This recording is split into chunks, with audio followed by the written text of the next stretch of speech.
Frame 12, they're still in the middle of that one. So an intriguing game and very hard fought from both sides, really. It was a great session last night, actually. I mean, I did speak to Django, who looks after Judd, and he said he's feeling weak still. He's not 100%, so he's doing really well to hang in because Carter's playing some good stuff. The match play last night was great. The final frame in particular that session was an absolutely brilliant frame of snooker. So it's very close fought and there's not much between them. When we look at Ali Carter, just physically, he looks different right now. Clearly he's in much better health after these well-documented problems with Crohn's disease. But, you know, from the point of view of his actual play, what's the difference between now and even only a short few weeks ago? Well, a bit of confidence, I suppose, you know, getting over that first round as well. As he said when he came into the studio, he knows that he's going to be out of the top 16, so he's not really worried about that unless he goes on to win this event. So it's sort of taken a bit of the pressure off. So he's come in a little bit similar to Stephen Hendry, sort of cavalier attitude, and it's sort of reverse psychology in a way. So he's trying to take the pressure off himself, and because of that, it's working. He's playing a little bit more freely. You can see him, he's got that little bounce, a little spring in his step as he goes around the table. He's quick, and like, he scores pretty heavily, and yeah, he probably just feels good, nice and relaxed. Yeah, it's good to see. All right, we'll keep you up to date with that one. But it's time now for an update on the work being done by the Paul Hunter Foundations. It's three-time Master Champion Paul Hunter, who, as you know, passed away very sadly with cancer 5.5 years ago. But the work being done in his name continues to grow and to develop. In fact, a certain Steve Davis, Sean Murphy and Peter Ebdon are all taking part in the Sheffield Half Marathon at the end of next month to raise funds for the charity. And there's a whole lot more going on besides.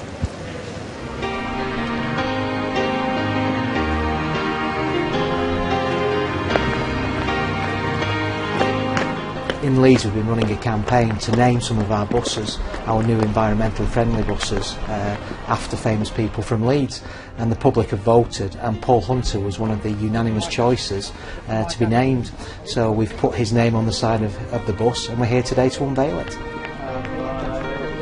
Okay, Evie. On the count of 3, 1, 2, 3. It's wet. It's because it's wet. It won't come. I think to have your name on a bus that'll be going around Leeds, I think it's great that Paul's name's still out there, because he certainly would have been a world champion. He won the Masters 3 times, and it's great to see his parents here and his daughter, and they do a fantastic job, and long may it continue. We all knew Paul, and we knew what a lovely lad he was. As a tribute, you can't get better than that. It's going to be seen by everybody in the Leeds area as they get on board.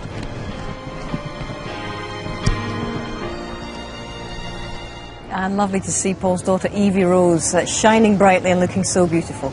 She does look rather like a bit of her dad, and of course Lindsay, her mum. Very lovely lady, of course, and we all wish Lindsay, we always do it this time of year, all the very best. We hope you and the family are doing very well, Lindsay. All right, speaking of families, Mark Williams has a pretty good crew in tow as well, with Joe and his 2 boys, and they've actually gone through an interesting time with their dad recently, because, as you know, Mark Williams was the world #1. He slipped way down the rankings into the late 40s for a time, and it's been an almighty achievement for him to climb right back to the top of the rankings as he was this time last season. What's the journey been like? Tough, I'd say.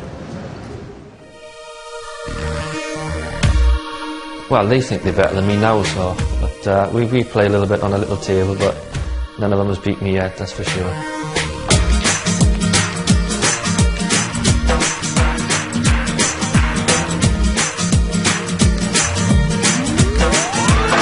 Whoever pots a black wins.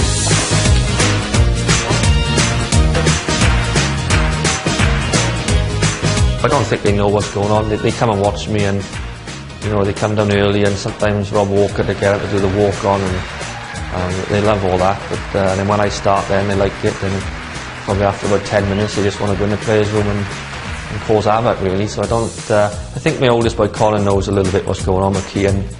Just likes to run around and cause a bit of trouble.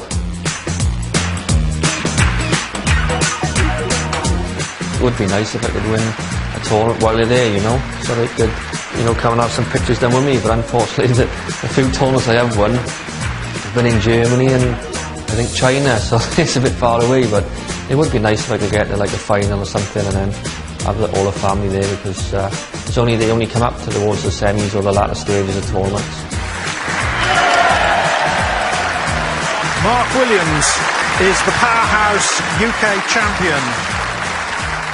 That was probably one of the best, most consistent stuff I played. Probably, I think I had all the BBC ones, the Grand Prix, the Masters, the UK and the World in the same year, which is unbelievable. I mean, I could never have, you know, I was only dreamt of winning one of them. You know what I mean? No matter winning the all four and in the same year, but I don't think deep down you actually convince yourself you are good enough to win a lot of them until it happens. When I got to number one the first time, I let my game go a bit. Same happened the second time. You know, I suppose I had little doubts then if I could get back into the 16, but yeah, it was quite difficult. I mean, yeah, there was a couple of reasons why I dropped down that low. To be honest, stuff off the table wasn't great at that time.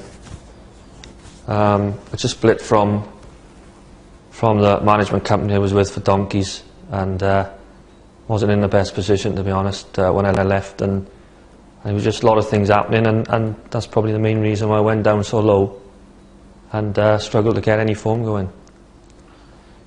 I can't go into too much details on it, but you know, when I owed the bank a lot of money when I left. I owed the taxman a bit of money and a few other bits and pieces, and it took me 2 years, I think, to rediscover any form and try and get myself sorted off the table, really. Still not really 100% sorted now, but I'm a hell of a lot better than I was a few years ago. And you know, somehow with all that hanging on my mind, I somehow put that to the back and go back to number one, which was probably the best achievement I've done as a snooker player.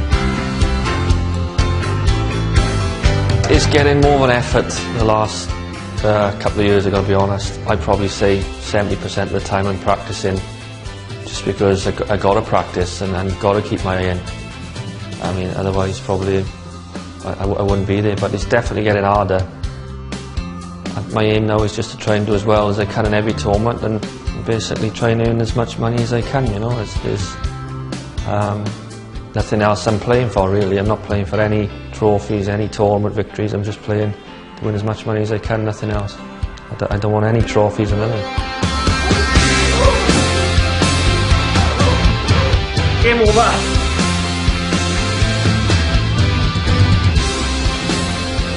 It looks like he's got his hands full at home, doesn't it? Certainly. I want to be on them two against him. He's now 37 years of age, and I have to say that's one of the most candid interviews I've heard Mark give for some time, just going into some of the reasons why he did slip down. I guess if things aren't right off the table, it makes it very hard, indeed, as he said, to concentrate on winning when it doesn't seem so important. It's a very tough sport. Well, any sport is tough, but when you've got outside troubles, and particularly snooker, because snooker is a very cerebral type of game, and 90% of the game is in the mind, and if your mind is not right, it's very, very hard to perform on the table. It's a remarkable recovery, what he's done. He's come from world number 45 back through the qualifiers to the top of the tree, and it shows you how, you know, mentally tough he is, and he's a great player, great all-round player, and has been, and has been as candid as ever there in the interview. And the great thing about it, I mean, obviously it's an individual sport, Hazel. It's not Saturday afternoon, I don't feel like it, I'll pass the ball to my mate.